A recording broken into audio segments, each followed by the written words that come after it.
Kung hindi mo naman planong jowain, at wag mo nang simulan ng pagbabawas ng timbang kung hindi mo naman kayang panindigan.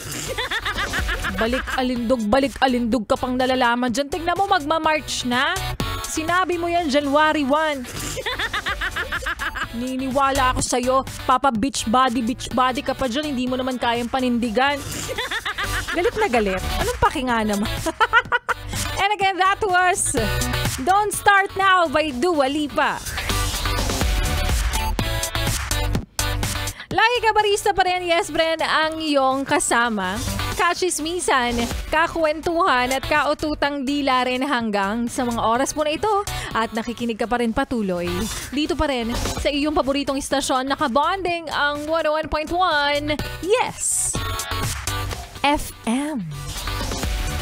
At kanina nga, yes friend, ay napakinggan natin ang kwento ng ating Laika Barista moments na pinamagatang mahal ang gasolina pero mas mahal kita, which is true naman, 'di ba? At dito na magkakasubukan kung gaano katindi talaga ang inyong pagmamahalan. Kung ma-offend ka ba? Maiinis ka ba? Kasi mas pinili niyang hindi ka makita, hindi ka sunduin. Sasabihin niya pang mag-commute ka na lang kasi mahal ang gasolina. O baka naman, bibigyan mo ng benefit of the doubt. Yan. Depende naman kasi talaga to. Case-to-case basis naman, no? Kung magiging consistent ba siya sa katagang anong oras ang uwi mo, susunduin na kita. Yan. Siyempre, sa umpisa ng relasyon, ganyan-ganyan, di ba? Ganun naman talaga, best foot forward. Oh. Sa pinagandang salitang best foot forward, sa mas pinapangit na salita, sa umpisa ka lang magaling. Ganon. O, diba? Na mapapalitan yan ng mag-commute ka na lang ang mahal ng gasolina. O kapag tumagal, diba? Ganyan yung nangyayari. Dahil sa totoo lang, yes, friend, hindi naman na kasing usong ngayon yung mga litanyang kung mahal mo, gagawin mo ang lahat para sa kanya. Diba? Dahil lang dapat na ngayon, kung mahal mo, sa bahay na tayo magkita. Charot. Kung mahal mo, sa bahay na tayo magkita. Titipid talaga. Siguro depende na to sa estado ng relasyon nyo. Kung magjowa pa lang kayo, okay lang naman. No? Commute na lang kayo. Pero kung mag-asawa na kayo, practical na. Dito na kita hintayin. Mag-commute ka na lang kaysa pagpunta ko dyan. O magkano pa masahin natin? O magkano yung gas ko? Kaya muli, paalala. Yes, friend, Laika Barista, maging practical. Lalo at marami ng bilihin at agricultural product. Agricultural product. Ang nagmamahal sa mga sa mga oras na ito, sa mga panahong ito. Totoo naman talaga, ramdam na natin yung inflation. At bukod sa maghahanap ka ng jowa, dapat hindi lang basta mabait, hindi lang basta maganda, siguraduhin mo na dapat malapit lang yung bahay na. Charot. Kino-consider na tagasang ka. Ay, sorry, canceled. Canceled. But anyways, kopya. O siya mga yes, friend. 3 oras na naman ang ating pinagsaluhan, pinagkwentuhan at anong nagdaan. Nakasama niyo pong muli si Laika Barista at bukas ulit. Araw pa lang ng Tuesday, ang tagal mag-weekend. Oo, nagre-reklamo ka na naman. Pero hindi matatapos ang entertainment na ibibigay namin sa inyo dahil susunod na ang programa ni Ganda Wanda. Ito si Ganda Wanda naman yung tanungin natin. Hello mga yes friend. Kung ikaw ang tatanungin, ano ang masasabi mo na si Jericho Rosales daw ay nanliligaw na kay Catherine Bernard? Ang layo! Go! Ay, go? Oo, go. Kasi ano siya sa... Ay talaga, G ka doon sa part na yun. Ang layo na pag-uusapan. Hindi naman ako para mag-decide, pero... G, kung parehas namang single, di ba? Oo, chance. Go. Sabi nga nila, nasa matatanda na daw ang forever. Ay, talaga? Nakikita ko lang sa mga sa comment section. Hayaan nyo sila. Kung single silang dalawa, di ba? Tama. Pag wala namang masasagasaan, go. Exactly. Tsaka parang konting lang, parang may chemistry rin sila ng very light, no? Diba? Diba mga mosang nakapit-bahay yung dating? Tapos pang pang star witness pa yung datingan ng shades mo today. Yes. Taros. Taas ng araw, pak. Ito na talaga yung tanong ko sa'yo. Kung ikaw ang tatanungin, distance matters ba para sa'yo? Oo.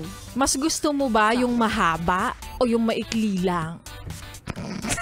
Ano ba talaga? Nalito ako ng very light. Sorry.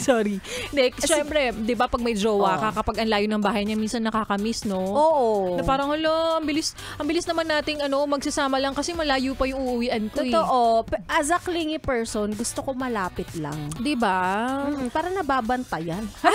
Totoo naman. Exactly. Gusto Kahit ko malapit lang. Oo, pero may punto ka doon, dapat nababantayan din. Siyempre, hindi mo mabantayan yan kapag nasa probinsya yan. Diba? Hindi mo kabisado ang mga Ang daming pwedeng liko- daanan. Oo, hindi mo alam ang liko ng mga bituka ng mga nataong nandoon. Ganyan. Baka biglang liko.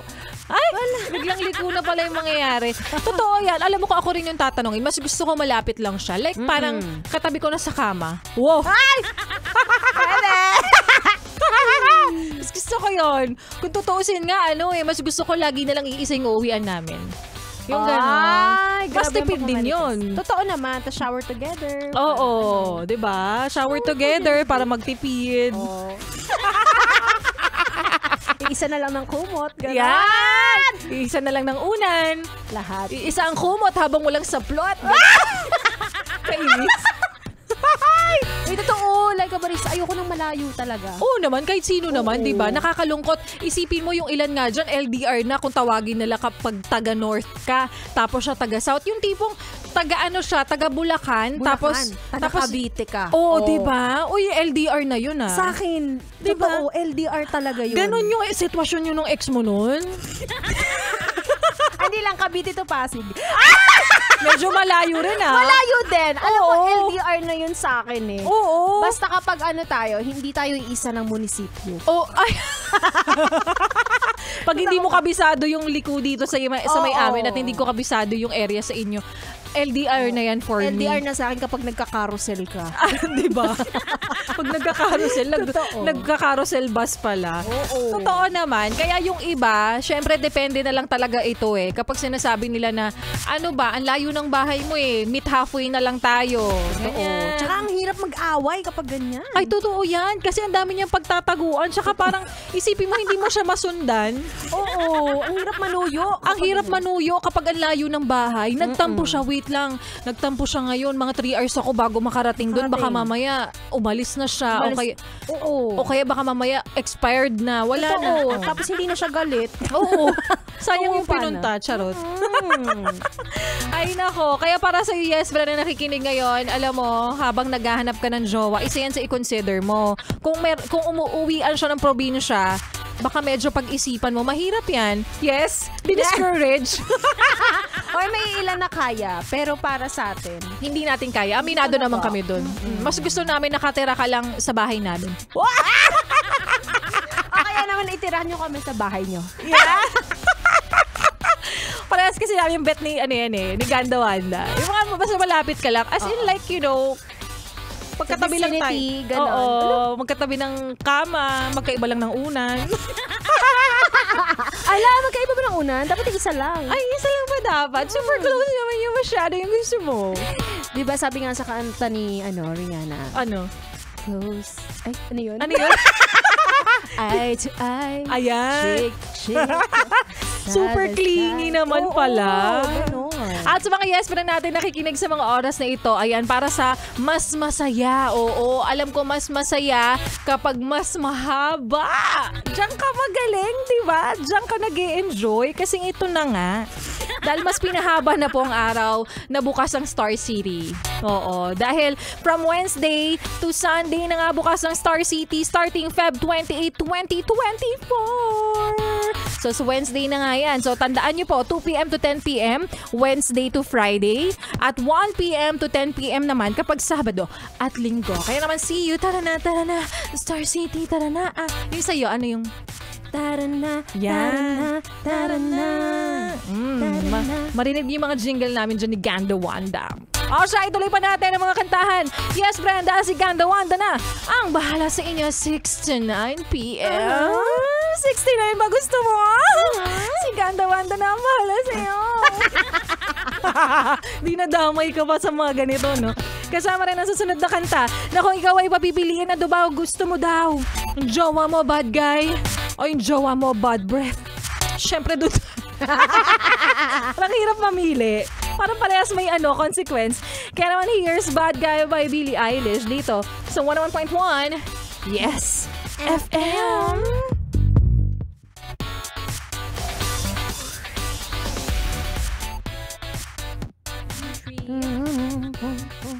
Are you live? No, baby.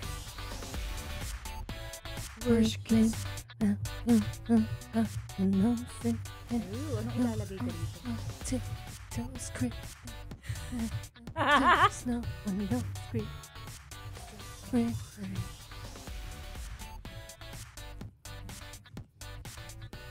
Papasa ako kay Laika Barista.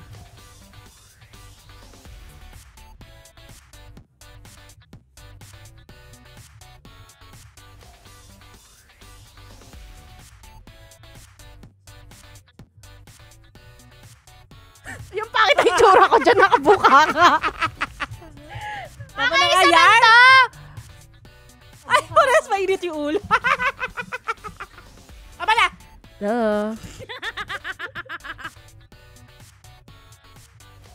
Zombie pala. Sabi Katy Perry. Sakit tuloy yung dyan ko.